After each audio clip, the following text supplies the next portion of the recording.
मरद बावे हाथ की दर्द देके छोड़े, हाथे से भागे तोड़े पपीता जोड़े जोड़े, हाथे से भागे तोड़े पपीता जोड़े जोड़े।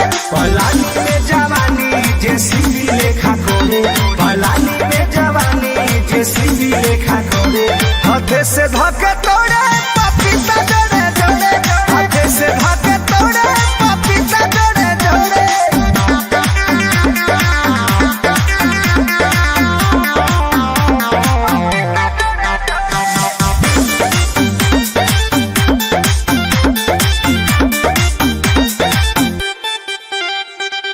दुनो बेरा कहरी भाग जाई बहरी, करेला प्यार पोज मारेला सहरी, सोने करे पलंग जरने कर लेखा, पिया बुफर बजावे ऑपरेटर लेखा। दूधे से खुला करे सखी रे भोरे भोरे, दूधे से खुला करे सखी रे भोरे भोरे, हाथे से धाके तोड़े पपीता जोड़े जोड़े, हाथे से धाके तोड़े पपीता जोड़े जोड़े। माई रे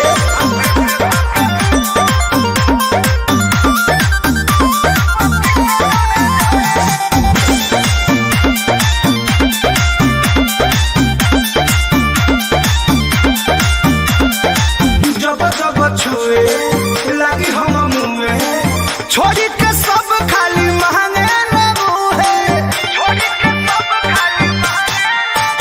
सखी करे शरीर मोरा लौसर लौसर, बाबू रवि के कवनो ना पड़े असर।